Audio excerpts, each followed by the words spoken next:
Copyright in these lectures is either owned by the ANU or a third party who has licensed the ANU to use it. Students may use the recording for personal study only. No lecture may be communicated online, copied or shared without the prior permission of the ANU.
Okay, how are you? Yeah, I think some lecturer disconnected the PC and installed two document cameras, and I cannot figure out how to connect the PC, so someone from IT is coming to reconnect the PC. So, yeah. So anyway, I will, although you cannot see this, I will start by talking. Yeah, I hope you understand what I'm saying.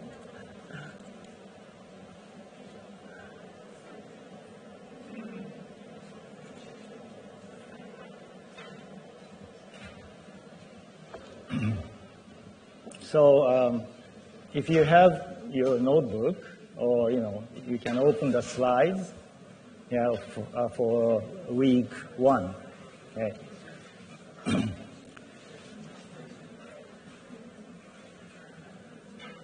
Yeah. So what? See. So on Tuesday we talked about just a general overview of the Asian economies, right? Like economic growth. So the economic growth, I said, different countries in Asia have different stages, right, of growth. So like China, India has emerged, right? Or emerging to high growth economies. And then before that, it was Asian tigers, right? So like Hong Kong, Taiwan, Singapore. So that grew very fast from 1980s to maybe until 2000. Yeah. But of course, their growth rate is still it's not low. Yeah, it's still there. But on the other hand, you have country Japan, which is very low growth, right? And when we look at demographics, yes, it's a very big difference, right? Like India has a lot of young working population, and then on the other hand, Japan maybe close to 30%, right? Would be over 65 years old, yeah, and the birth rate is very low, has been low, yeah. So that's why we have different countries with different stages of growth. So that's what we look at on Tuesday. And then today we are going to talk about this global imbalance. Okay? Global imbalance is basically, it's basically US versus Asian countries. Okay? But if you put all the Asian countries together, especially including now China, right, the second largest, and the third largest Japan, right? If you put this together, and then you put this in a global context, you can see imbalance between the U.S. and Asia. Okay, but if you put all the other Asian countries together, then it becomes even more. Europe, since until recently, has been balanced. Balance means their trade. Okay, so when I say global imbalance, it's first coming from trade. Okay, trade. Yeah. So that is, you can say trade balance. Yeah, but there's a trade balance is is basically a measure of exports and imports of goods, right? Goods, visible, right? Visible. You can see, right? But if you say services, then it's invisible. So that's why a broader measure is called current account. So trade account is for visible trade, and then you add the services trade, and then that becomes the current account. Okay? So usually, for the broader context, we say it's services, goods and services. So when we say imbalance, the U.S. has been having for many years a deficit. Okay, both in trade. Actually, in trade is bigger. Often in the U.S., their services were a surplus, right? So if you put the trade and the services together, then the current account was not that, negative, but still, it's quite negative. Okay, so, but then if you look at Asian countries, it's trade surplus. Okay, and also current account is also a surplus. But current account can be, like for a country like Japan, can come to like zero in some years. Yeah, because there is a services surplus for Japan sometimes. Okay, but overall it's surplus, okay? China is a big surplus, as we know, right? So if you put all these together, then there's a huge surplus, current account surplus from Asia, and then there's a deficit in the US, okay? So what does that mean? Well, it means that when you have current account surplus in Asia, where you sell goods, right? And then you receive foreign currency. So in this case, you can think of US dollars, right? So it doesn't have to be US dollars, but let's just, say US dollars, right? So US dollars, when it becomes, when you sell products, then a company, in China, will receive US dollars, right? And then, of course, you cannot, in China, especially in China, you cannot freely invest these US dollars into like US bonds or stocks, right? So that means it's not convertible, right? It's not convertible. In other countries, like Japan is fine. Yeah, it is convertible. But, even in Japan, if a company has operations within the country, you need the domestic currency, which is the yen. So therefore, if you receive dollars, you have to exchange it, right? So you go to the bank, and then the bank will convert US dollars into domestic currency, right? They put that into the domestic deposit. And then what does the bank do? Well, at some point, the bank has to convert this, okay? Especially in China, there's no convertibility or limited convertibility. So therefore, a commercial bank has to bring the US dollar to the central bank and then convert it, right, into renminbi. So what happens to the US dollar?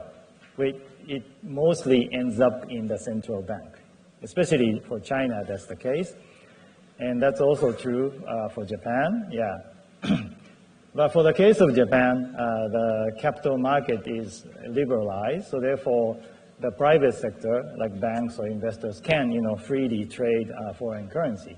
So that foreign currency or foreign assets can stay in the private sector. But for countries like China or some countries which does have restriction on this, convertibility, all the foreign currency will end up in the hands of, central bank. Yeah. So central bank will have huge amount of dollars, right? So then what would they do? Just hold in cash? What would you, okay, let's say if you were the central bank, what would you do? Yes, buy US, right? Treasury bills, yeah. So if you're going to hold it in US dollars, you would like to put it in a safer asset, right? So the tradition for central banks is to hold in safe assets, right? So if it's in different currencies, if it's in US dollars, it's usually US Treasury bills. Yeah, it's a short-term bond. And then well, of course, you don't have to hold in US dollars. You can diversify. You can hold in euro, or you can hold in yen, or something, other currencies. You can hold in gold as well. So that's central banks do. But the fact is that almost all the central banks in Asia holds a lot of US dollar assets. Yeah. So which means from trade, right, the Asian countries trade with the US, receive US dollars, and this ends up in the central bank, right? And then the central bank is buying treasury bills. In other words, simply saying, central banks in Asia are investing in US government bonds, right? They are investors, right? Of course, central bankers won't say, I'm investing, right? I mean, the role is different. They are not hedge funds or anything. They are simply, it's a government institution that has the objective to conduct monetary policy. So they are not investors, but the fact is they are holding, right, foreign government bonds. Okay, so that means the US government is being financed by foreign governments or foreign investors. So if you go back to the trade again, where the current account balance is negative, is surplus for Asia, right? So then, but on the US side, it's deficit, right? So they import more than they export, right? And then the current foreign US dollar will be is accumulated in Asian countries, and then Asian, especially central banks, buy US government bonds. So it's basically, it's like the dollar is being recycled, right? The money, the dollar cycle goes into, flows into Asian countries through trade, right? And then it's recycled back into the US by, mostly central banks and also private investors, okay? For the private sector, like in Asia, if they can invest in US assets, yes. They can invest in US assets, right? Like equities or real assets. So that, in that way, the money flows back into the US, okay? So that is basically this money, right, that flows. So this is called imbalance because this structure has been there for many years between US and Asia. In the this started around probably 1980s. That's when the major so-called trade dispute with the US was with Japan, okay? So if you look for like newspaper articles from that time, right? What US government is saying to the Japanese government is exactly the same as what they're saying to the Chinese government now. Yeah. So, like the currency issue is the same thing, right? So they said, oh, yen is too weak, make it stronger, right? There has been a pressure, yeah. So, so that is the pattern that has been there. For Europe, the trade balance has been quite even, means that there hasn't not been like, large surplus or large deficit with the US, okay? But until recently. Yeah. Okay, so that's why it's called a global imbalance, okay? So, oh, I thought you came late for class. No, okay, thank you. So how does this work? Oh, how? Oh, this one. So how did you get this in? You just. It was slid down here. Oh, I see. Yeah, and it was a Blu-ray. I see. I didn't know that. PC is what we want. Yes, that's right. Yeah. Oh.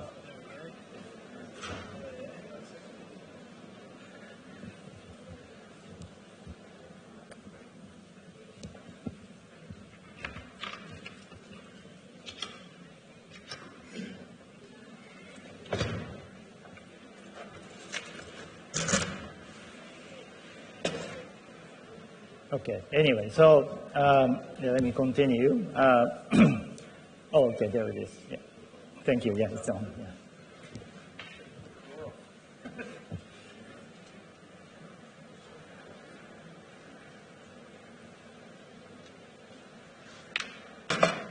So what do I do next time if this happens? So I just slide.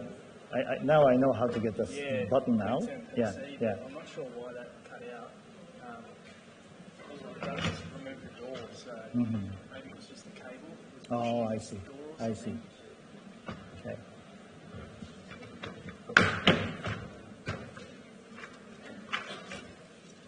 Staying up there.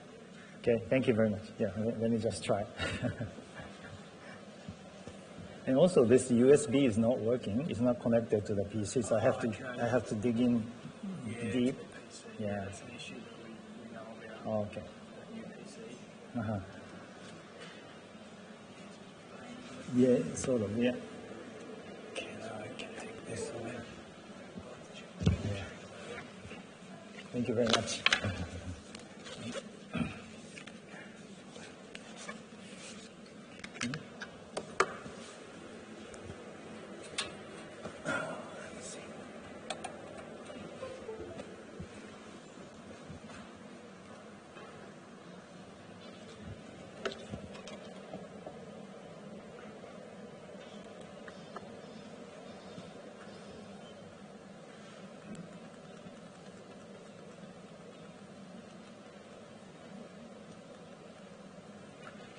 Yeah, so so there is an imbalance, right? So that's the intuition behind this imbalance. So let's see how we can actually the source of the imbalance. Okay, where does this come from? Right? So it's not necessarily the source of this imbalance may not be like a causality, right? It may be just, it's not cause and effect. It's more like, well, it can be, but here we are going to look at identity, which is like accounting, okay? So for the whole country. And then you probably have seen this, okay, I just go down. You might have seen this kind of identity before. Have you? Sometime, like in high school or something, when you learn about macroeconomics, right? When you learn macroeconomics, first you see this, right? So what this is showing is, well, this is a very simplified version, but let's say savings, right? There's domestic savings in the country, and then there's investment, right? Investment, you can think of corporate sector investment, right? Of course, investment does include like residential investment. That's done by households, right? But but usually the big chunk of investment is coming from corporate sector. And also the other big investment is the government, right? Government invest, well, they build bridges, roads, that's also investment. So that's social investment. So you can think that this investment includes all of them, right? And then you have the savings. So where does the saving come from? Well, saving is basically the income that is generated in the country and the remaining after you consume goods, right? The consumption is, you have to go to restaurant or you have to buy food, right? So you buy perishable goods, right? It's not investment goods. Investment goods are the ones that have a life, right? Like a factory or a car, right? Has a life, right? But consumption is something that you consume and then that's gone, right? It goes into your stomach, right? So then the rest, remaining one is remaining income is the savings, okay? So that's why S is basically equal to Y minus C. And then you have the I here, but then you rearrange this, what happens is that, okay, Y is the aggregate income that is generated in a country. And then C and I are expenditures, right? The consumption and investment. So this is called aggregate expenditure, or in other words, you can say this is aggregate demand. Why income Y is aggregate supply? Because you go for work and then you produce something, right? And then you receive income, right? So that's why if you look at the country as a whole, that is equal to the supply, right?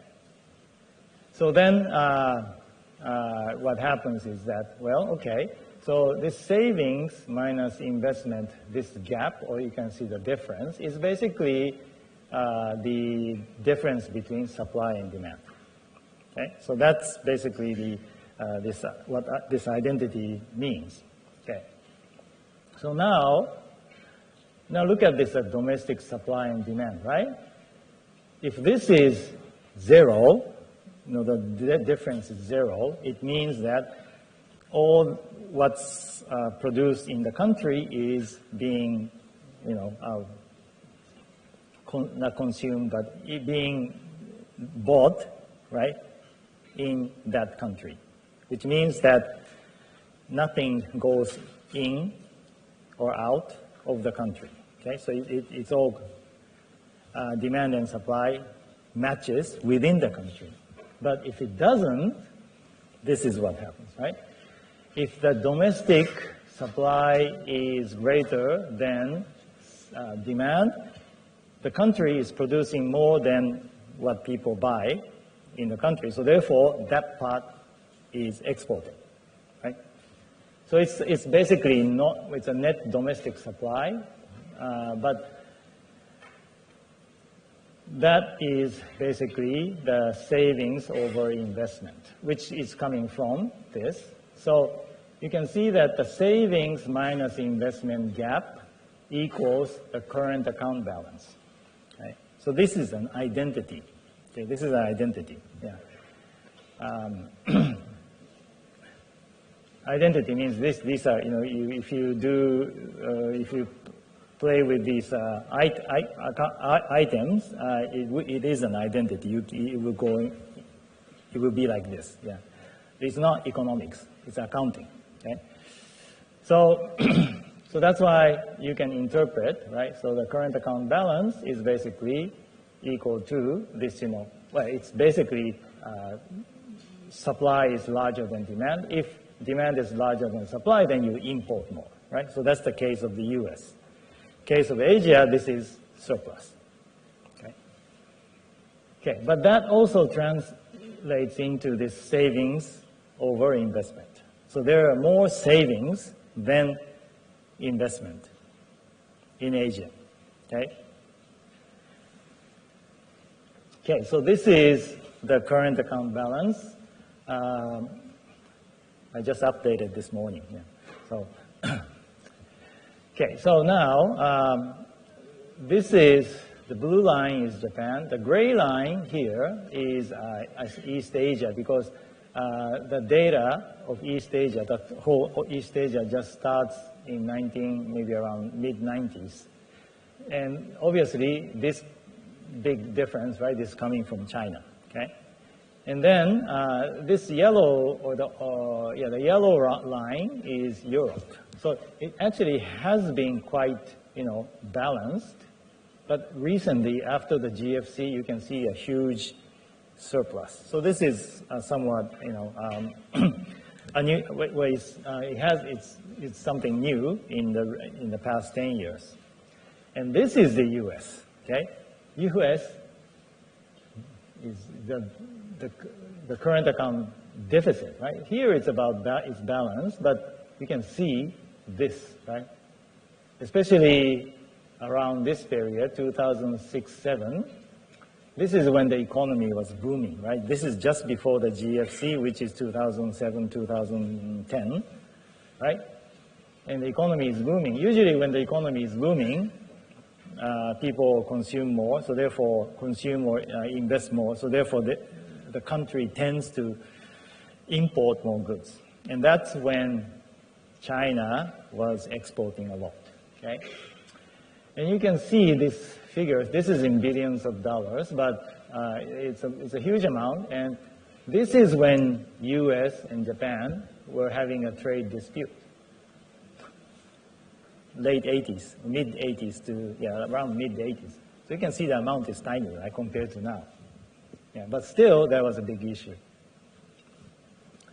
Yeah, so, of course, you know, if you draw the graph just for the 80s, you will see a bigger gap. But if you compare with today, right, this is, you know, U.S. trade current account deficit is huge. Yeah. And next graph is the current account divided by the percentage divided by the GDP.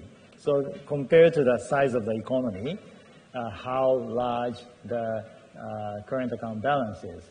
So you can see that in the U.S., right, it's like 6% of the GDP at this point, right? Currently, it's like 2% of the GDP. And this is China, the blue line. Yeah, so you can see that it's 8% of the GDP at the peak, okay? But still, you know, and as percentage of the GDP, it's around 2%. Yeah. So that's true for Japan as well, yeah. So it looks something like this. So in terms of the dollar, yeah, so it is a huge amount, okay? Especially this this time when the economy was booming, both in China and US, right? So China was able to export a lot of goods to the US at that time, right? And also Chinese economy was booming, and then US was booming, and they were buying goods, right, from overseas. Yeah, so this is the imbalance, okay? And then, yeah, so let's now go back to this savings minus investment. So let's just look at this, right? So if you look at this, if there's more savings than domestic investments, then what does that mean? Well, it means that a country has more savings than what let's say the corporate sector needs, right, for investment, okay? So in that case, this savings will flow out, okay? It will flow out of the US as capital outflow, okay? So it's an investment abroad, right? If this is negative, it's the money is coming into the country, but it can be foreigners investing, or a country can be borrowing from overseas. So it's basically cash inflow, okay? So that's how you can also interpret this savings minus investment. And in this identity, this government and private sectors are combined together. Everything is combined together, okay? But now okay, before I go there. Yeah, okay, so this is only up till 2008, but this is how as I said, the foreign reserve, right, of central banks are being invested into US treasuries or foreign assets. You can see this, it says net private capital outflows, which means it's private sectors investing abroad from Asia, okay? And this is the official capital flows, which means the central bank is buying foreign, basically, treasuries. Okay, so you can see this amount has been very large, right? Right? Yeah, so it has grown, especially from mid-90s to the mid or late 2000. You can see this is also, of course, the private capital flow has also grown, but you can see that the official outflow was huge. And this is mostly from China, okay? Of course, Japan's reserve level is high, but this increase, right? Why this increase so much is mostly coming from the growth of China, okay? Okay, so if you look at the same thing from the US, it means the money is flowing in, right? Investors are investing in the US, including central banks. So this solid line is the private flow, and this dotted line is the official, which means the government or the central banks. But this is until 2008, so I have updated this. I could not find the data between private and the government or official, so I just found something, the total capital inflow, okay, into the US. And you can see that this is 1990, right? And then, well, it has been gradually growing, but you can see there's a huge spike up till the GFC, right? And then GFC, well, the money actually flowed out of the US just temporarily, but then came back again. And then when in 2011, yeah, it's again negative, but but overall, well, this trend has been huge. Of course, this is a turmoil, right? And we don't know. This data is only up until 2014. Yeah. So anyway, so this question always arises, right? U.S. has this trade accounts deficit, current account deficit, and then So usually when you have a current account deficit or trade deficit, the currency, right, if it tends to weaken, right?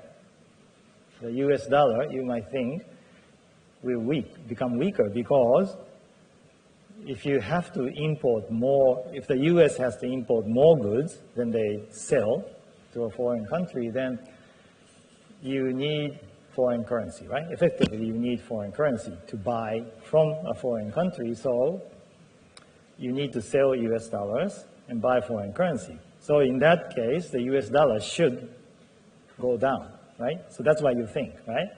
Right? But it has not happened, right? Of course, in short term, it does, but US people have said, well, if US continues this, this pattern, US dollar might collapse. And this is what people already said in the late 80s. Famous economists have said this already. Yeah. But it has not happened, for 30 years, right? Still, despite this trade or current account deficit, US dollar has not collapsed. That's because money is still going into the US, right? So even though the US dollar might be, it's flowing out through trade, but it's being recycled into the US through investment, okay? So that's the reason, okay? But still, this is related, is connected to, deeply connected to the currency problem, so which we will talk next week. Okay, so the savings and investment balance, let's just make sure, yeah, it's okay. Let's split the private and the public sector, okay? In this savings minus investment, let's break down between government and the private sector, okay? So let's use the same notation, S minus I here, but this, let's say we use this for the private, okay?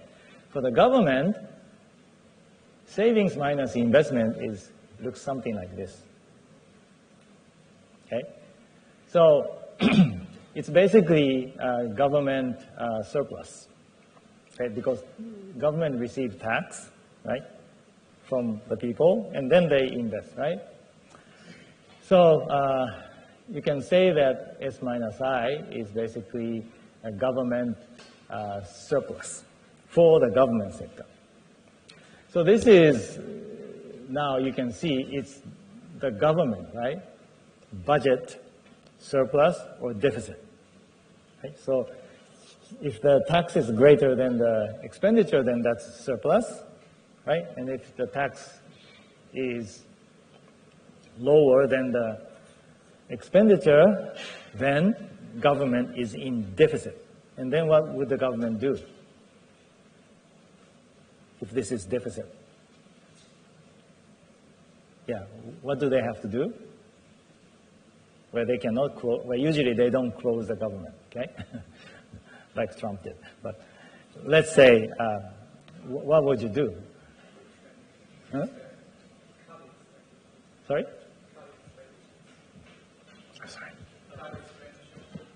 Oh, yeah, you can do that too, yeah. But let's say if you already have expenditure larger, well, how do you expend, how do you, expend more than what you receive from tax? Exactly, you borrow money, right? Yeah. So basically you borrow money from whoever, right, who buys your government debt, and then you expend. So,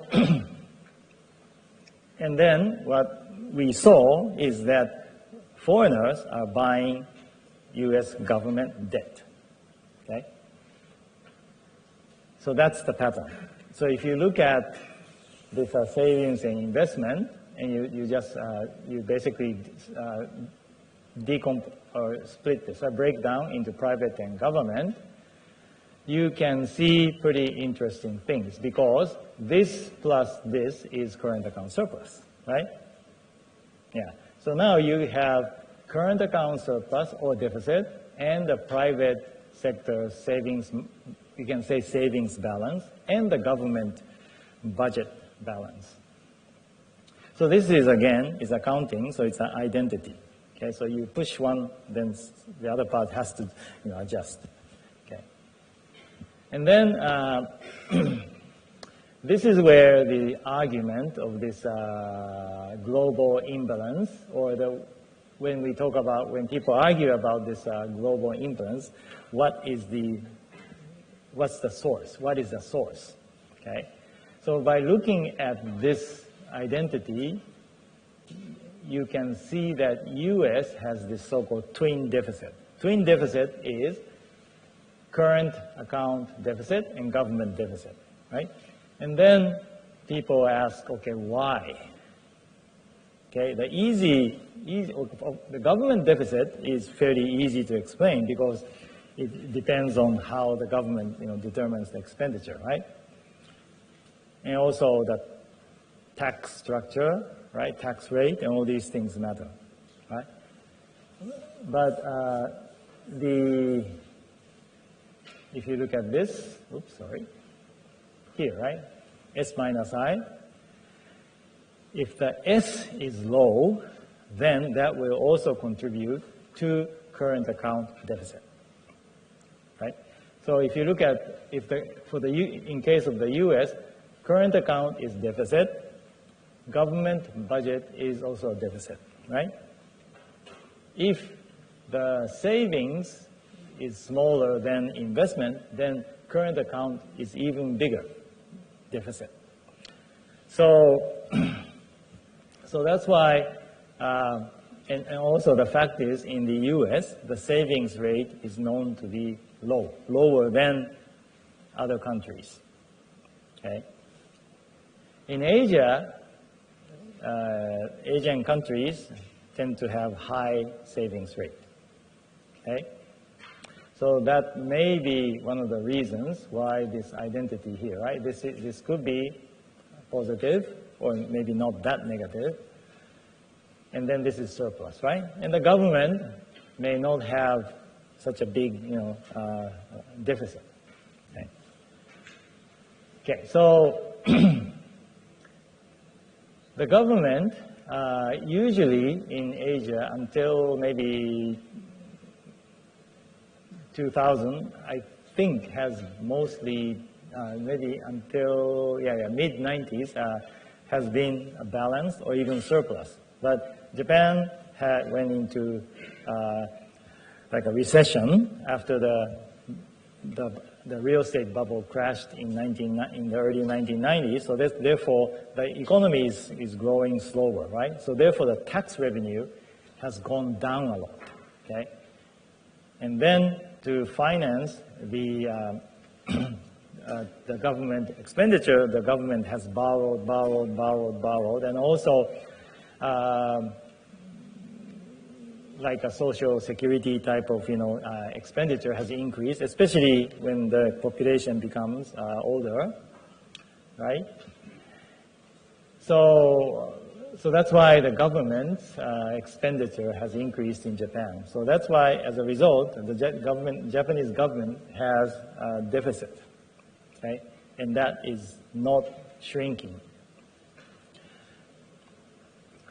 And actually, if you take the ratio of the government debt, existing outstanding debt over GDP, this is the largest in the world, okay?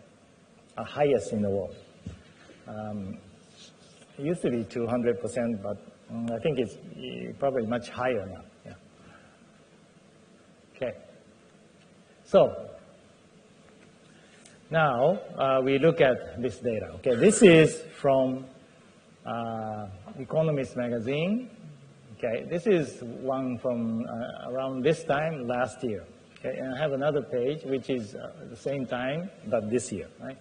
Okay, so this table is very useful because it exactly shows that identity. Well, not all of them, but at least shows two variables in that identity. So you can figure out the rest, right? The third one. So the first one is this current account balance, but also it has a trade balance, okay?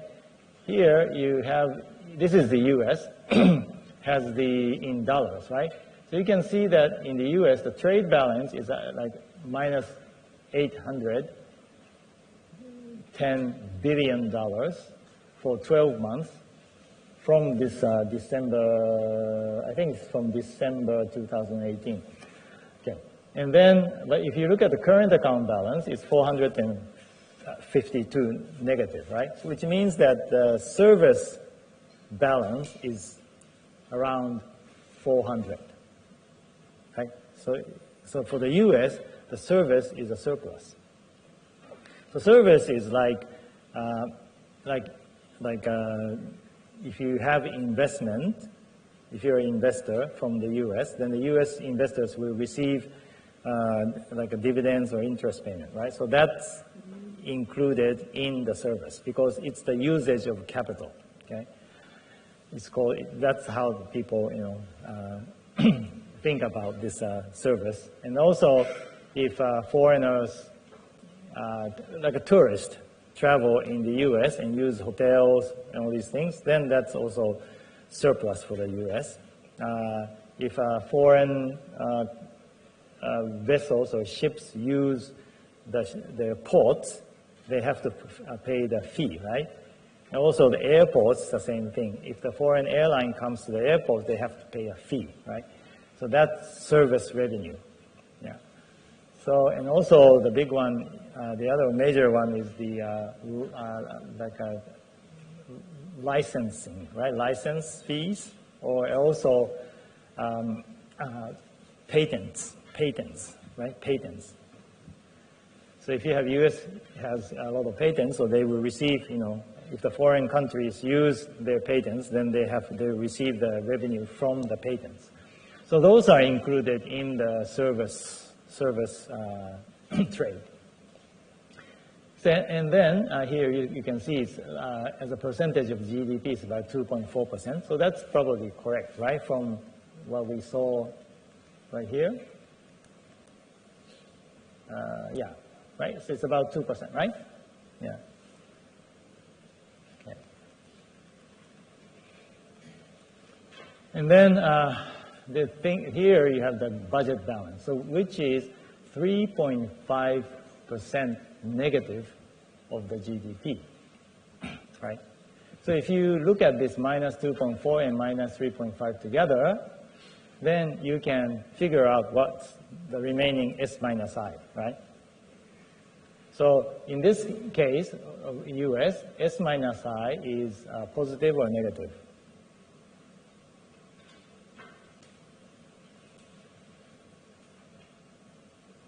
Anyone? Right. Current account balance equals, right? Say S minus I and budget, right? And current account is minus 2.4. Budget balance is minus 3.5, which means that S minus I is 0? No. Positive or negative? Okay, positive, negative, no idea. But if you put that into this, right? This is minus 2.4, right? This is minus 3.5. So this should be positive or negative? Yeah, positive, right? Minus 3.5, this is minus 2.4, right? So this has to be positive, right? Yeah. So in that case, US, yes, the private S minus I balance is positive for this year. Yeah. Okay? But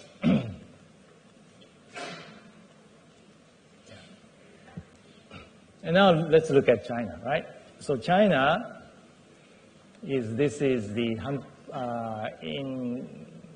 this 172 billion US dollars in current account, positive surplus, right? But if you look at the trade balance, it's 394 surplus, which means that for China, the service balance is negative, is a deficit, okay?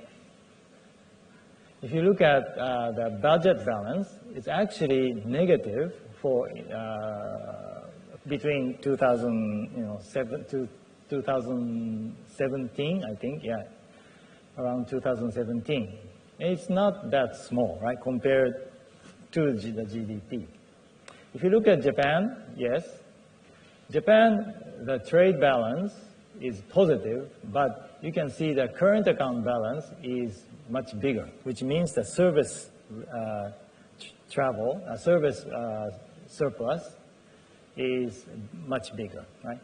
And there are a lot of tourists from Asia nowadays going into Japan, right, and buying a lot of things. So that's part of the reason.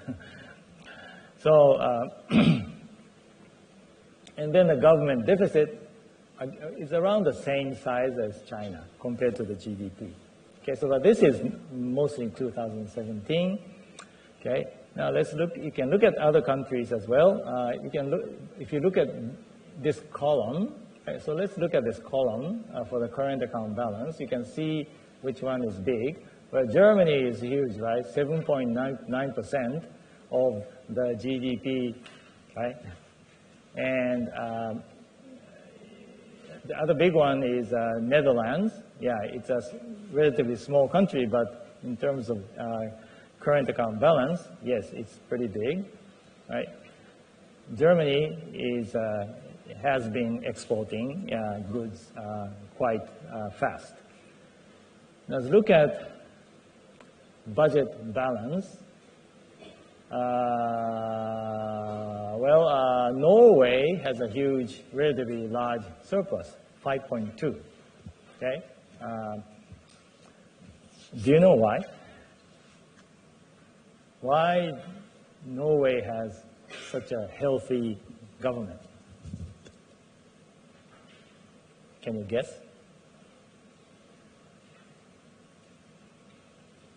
Norway is like an outlier among the developed countries. Well, US is becoming similar a bit, but Norway has been like an outlier. Do you know why? Can you guess? What do they produce? They were producing oil for less than 20 years. Yes. And saving dollars from the oil sales. Yes. And their sovereign wealth fund. Yes. And investing in oil mining only. Yes, exactly, yeah. So that's, thank you. So that's why, right? Norway is a member of the OPEC. Usually the member countries of OPEC are from Middle East, right? Like Saudi and all these countries, but Norway is part of it. Yeah.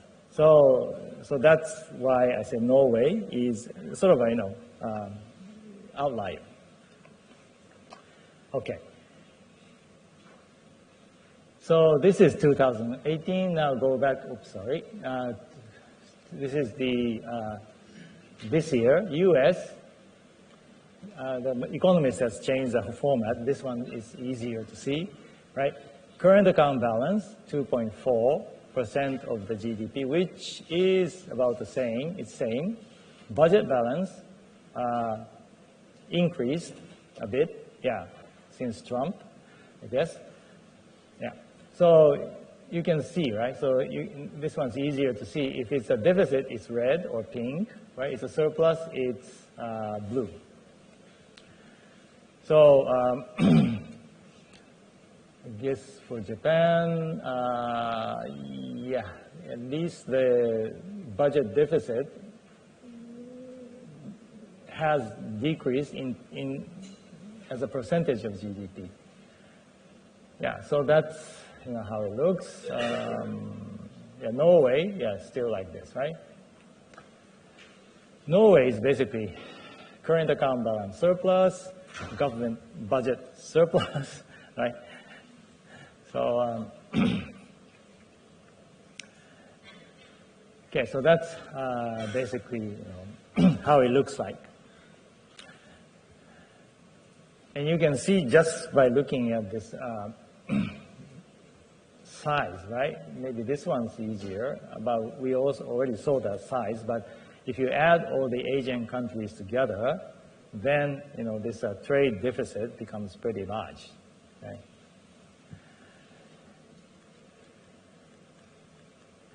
And here, because people have argued that why U.S. has such a large current account deficit, well, a lot of economists have pointed to the savings rate. Because savings rate in Asia tends to be very high, but in the U.S. it's low, right? And this is a comparison. I have a more updated one in the next page, but you can see, right? China is around 40 to 50%. Okay? This is for the whole country. It's not just households. Okay? Corporations can save, government can save as well. So if you put all that together, this is how high the savings rate is in China. Okay? This is percentage of the GDP. India is quite high too, like 33% until 2008, right? Japan around 27, so that's below 30, but still, right? Korea is above 30. Singapore, again, is close to 50%. Australia is around 20. Canada is also around 20. France, around 20. Germany, around 20. US, compared to other countries, yes, it's lower, right? It's like 7. In this, if you measure it, it's like, 15, below 15%. UK looks similar. Yeah, so you can see that most of the Asian countries have higher savings rate. But in this case, these numbers are for the entire country. It's not just for the household. So this is just for the household. Okay, this one's updated. So you can see that I was kind of surprised that even just with the household, China, right, is around 50% of the GDP. It's a bit lower now, but still higher. And this is Korea. Yes, Korea around 20, maybe 15%. And this blue one is Japan. Yeah, but Japan, you can see that it has come down quite a bit. Yeah, this has a lot of reasons, like, the population. If the working population is becoming smaller, right, then if you're not working, you have to use your savings, right? The savings rate becomes lower, okay? And this green one, just for reference, I put Australia, right? And that's below 10%, and US is like this, right? So like for some years, like 2007, 2008, 2009, this is when there was this, after the GFC, it's negative, okay? Negative means from this definition, you have disposable income, changes in net equity of pension funds, minus the consumption, right? So that's the savings. But this net equity went negative, right, because of the capital loss during the GFC or after the GFC. Yeah, so this is how it looks like. Yeah. So again, this is phenomenal, this savings, right? Okay. Yeah. So then as I said, the savings rate has been one of the issues, okay? One of the issues. But it still doesn't solve this, imbalance, right? It doesn't explain the imbalance totally. It may explain to some extent, but it doesn't, right? But then there are other issues, which means that why U.S. has a current account deficit. So that is an issue, okay? So that is an issue for has been the issue for the U.S. government for many years, for like, 30 years, right? 30 years. And the argument is that because the Asian currencies, well, in the 80s it was yen, now it's yuan, is too weak, right? It's cheap. So therefore, if China or Japan exports to the U.S., then Americans can buy Asian goods at a cheaper price, right? Yeah. If the currency goes up, then with the same goods, you have to pay more, right, US dollars. But if the currency is kept low, or they say cheap, then, the Asian products are cheaper in the US compared to maybe US-made products. So therefore, the consumers or people will buy, right, Asian goods. So therefore, exports will increase from Asia to the US. So that's the logic, okay? So, so that's why with cheap currency, it's easier to export. So this exactly is, what Donald Trump, right, said last year. Donald Reagan said that in the 80s, okay, to Japan. So, so that's one of the, it could be, but it's not easy to prove this, okay? Of course, some economists can run a simulation with an economic model and figure out, but I don't think this can only be the reason, okay? So sometimes this argument always becomes too political, okay? Okay. So looking forward, or it's not, well, in a sense it's looking forward, but we already know sort of what's happening in the US. So the big question is this, right? This balance, this is savings, sorry, but this budget balance, right? So if the US budget balance increases, then according to that identity, they are going to have more, even larger current account deficit, right? If the savings and savings minus investment gap stays the same, right? So that's why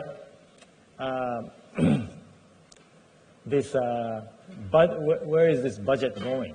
So that also can suggest whether current account will be even more in deficit.